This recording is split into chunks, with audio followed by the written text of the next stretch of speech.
आइए संत समाज आगे गोस्वामी बाबा जी लिखते कि जामवंत के बचन सुहाए सुनी हनुमंत हृदय अतिधाय। आइए गोस्वामी श्री तुलसीदास जी महाराज ने दो शब्द लगाए, क्या?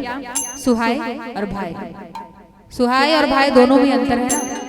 यदि मैं आपके सामने कुछ खाने की वस्तु रख दूं तो आप जब तक उस वस्तु को देख रहे हो, आप जब तक उस खाने की चीज को देख रहे हो तब तक वो आपके मन को सुहाएगा, अच्छा लगेगा। लेकिन भाएगा कब? जब आप उसको खाओगे, उसका स्वाद लोगे। आज जामवंत जी क्या कह रहे हैं हनुमान जी से कि हे हनुमान, तुम्हारा इस धरा धाम पर अवतार केवल और केवल राम काज के लिए हुआ है। तुम ही एक ऐसे हो, तुम ही एक ऐसे शक्तिशाली हो जो माता सीता जी का पता लगा करके आ सकते हो। इसलिए हनुमान अपनी सारी शक्तियों को याद करो। तुमने बचपन में क्या क्या कारनामे नहीं किए हैं, अपनी सारी शक्तियों को याद करो हनुमान, और तुम तैयार हो जाओ माता सीता जी का पता लगाने के लिए। तो अभी हनुमान जी को जामवंत जी के वचन सुहा रहे हैं, लेकिन भा नहीं रहे हैं। अच्छे लग रहे हैं जामवंत जी के वचन, लेकिन भाएगा कब? जब हनुमान जी भगवान राम के काज को पूर्ण कर लेंगे। अब हनुमान जी तैयार हो जाते कि मुझे माता सीता जी का पता लगाना है, 100 योजना था समुद्र को पार कराना है। मानस में सज्जनों, हनुमान जी खेल ही खेल में, भाई वो वानर है, चंचल है, एक पर्वत से दूसरे पर्वत में कूद करके खेल ही खेल में सिंधु तीर एक भूधर सुंदर सागर के समुद्र एक बड़ा सा विशाल पर्वत रहता है जिसमें हनुमान जी जा करके खड़े हो जाते हैं और अपने शरीर को इतना विशाल बना लेते हैं, इतना विशाल बना लेते हैं कि वो पर्वत जो है हनुमान जी के पैरों के नीचे छोटा सा पत्थर जैसा लग रहा है। हनुमान जी कंदमूल फल खाते हैं और सारे वानर भाइयों को आश्वासन देते कि हे वानर भाइयों, आप सब मेरी प्रतीक्षा करना, मैं जल्द से जल्द माता सीता जी का पता लगा करके आ रहा हूँ। यदि मुझे माता सीता लंका में नहीं मिली तो मैं स्वर्ग लोक में जाऊंगा, यदि मुझे स्वर्ग लोक में भी माता सीता नहीं मिली तो मैं पाताल लोक में जाऊंगा, यदि मुझे पाताल लोक में भी माता सीता नहीं मिली तो मैं उस रावण को पकड़ करके ले आऊंगा। लेकिन आज मैं माता सीता जी का पता लगा करके आऊंगा। सारे वानर भाई नाचने लगते और हनुमान जी की जय जयकार करने लगते हैं, प्रभु राम की जय जयकार करने लगते हैं, क्योंकि अभी तक कोई नहीं मिल रहा था कि जो 100 योजना था समुद्र को पार कर सके। लेकिन जब हनुमान जी अपना प्रताप दिखाते हैं, अपने शरीर को जब विशाल करते हैं, तो लंबी गहरी सांस लेते हैं और जय जय श्री राम कह करके एक पैर में उस पर्वत को दबाते हुए आकाश मार्ग में उड़ते हैं। और जैसे आकाश मार्ग में छलांग लगाते हैं तो वो पर्वत दब करके हनुमान जी के पैरों से दब करके सीधे धरती पर धंस जाती है और एक घड़ी तक अपनी जगह में डगमगाने लगती है। गोस्वामी बाबा जी लिखते हैं कि जब हनुमान जी आकाश मार्ग में उड़ते तो उस पर्वत के सारे वृक्ष उखड़ करके हनुमान जी के पीछे पीछे जाने लगती है। आज ऐसा लग रहा है जैसे एक राजा के पीछे हजारों सैनिक चल रहे हो।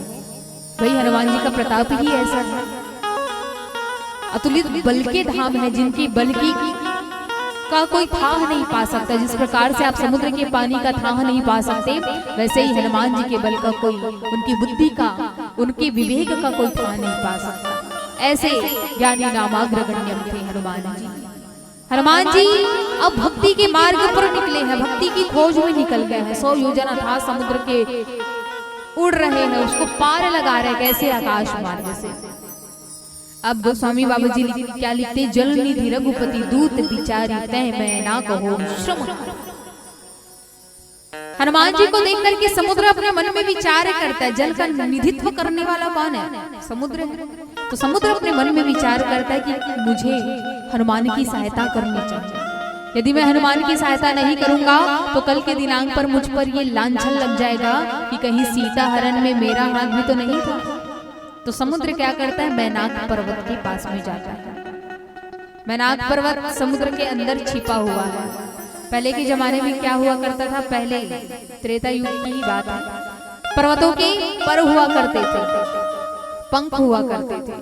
तो ये पर्वत क्या करते हैं? जिस प्रकार से सारी पक्षियां कहीं पर भी उड़ करके किसी के घर के छत पर बैठ जाती है तो घर के अंदर घुस करके पंखे में बैठ जाती है, तो भाई उनका पर है, उनकी मर्जी, वो कहीं पर भी बैठ सकते हैं। तो वैसे पर्वतों के भी पर हुआ करते थे, पंख हुआ करते थे। तो ये पर्वत क्या करते थे, कहीं पर भी उड़ करके कहीं पर भी बैठ जाया करते थे। अब देवराज इंद्र एक दिन जाते रहते हैं कि उनके मार्ग पर एक बड़ा सा पर्वत, यही वो मैनाक पर्वत है जो उनके रास्ते में बाधा बनती है।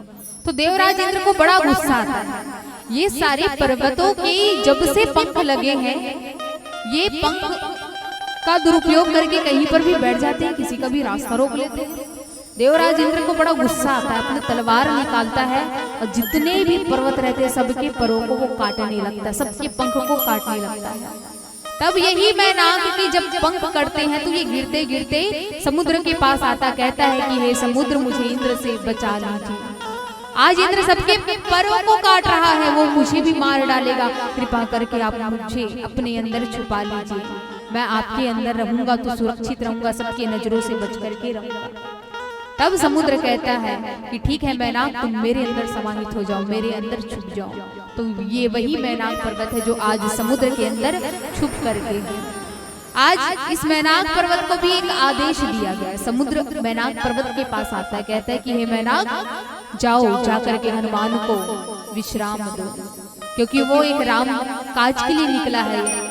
हमारा कर्तव्य बनता है कि हम उसका आदर सत्कार करें। वो हमसे गुजर करके जा रहा है, हमारे रास्ते से जा रहा है, तो हमारा ये कर्तव्य होना चाहिए। आपका भी कर्तव्य होना चाहिए कि जब आपके सखे संबंधी आपके घर से गुजरे, आपके घर के रास्ते से गुजरे, तो आपका ये कर्तव्य होना चाहिए कि आप उसे अपने यहाँ आमंत्रित करें, उसकी खातिरदारी करें, उसका मान सम्मान करें, उसका आदर करें।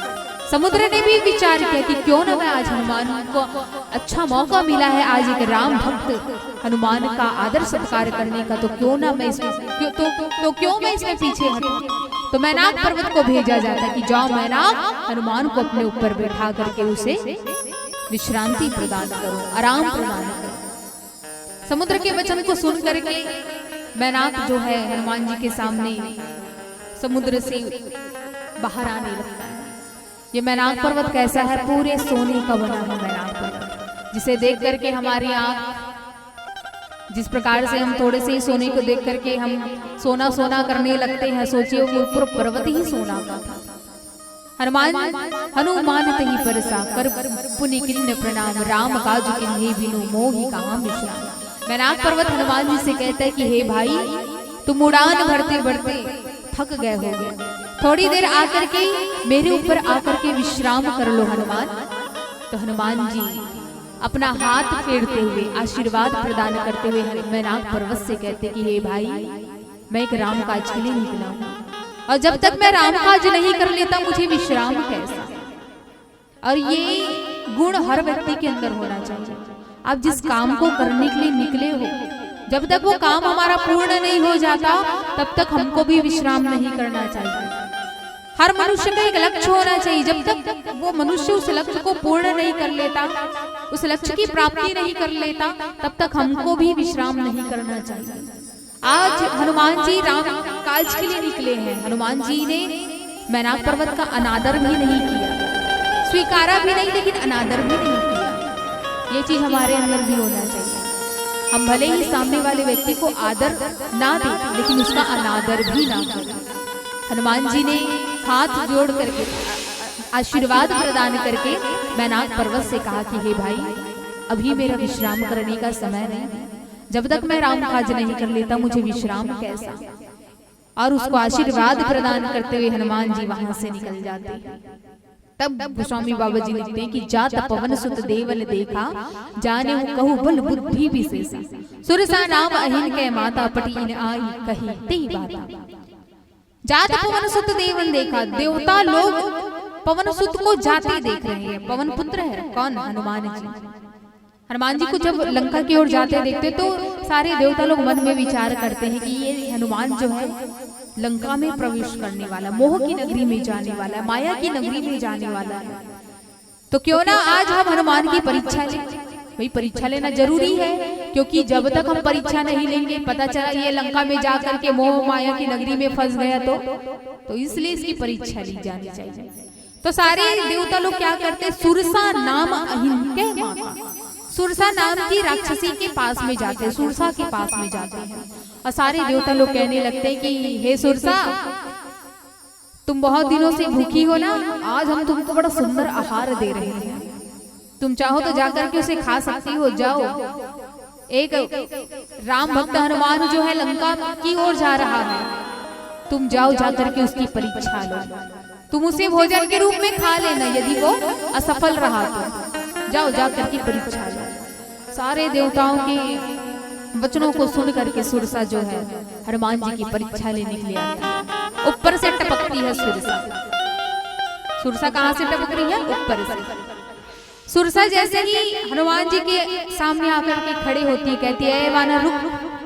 पहले तो मनी मन विचार करती है, अरे वाह, आज तो देवता और लोगों ने मुझे बड़ा सुंदर आहार दिया है, अरे इसे खाऊंगी तो मुझे कई जन्मों तक भूख नहीं लगेगी, बड़ा सुंदर आहार दिया है आज सारे देवताओं ने। तो सुरसा कहती है वानर रुक, कहाँ जा रहा है?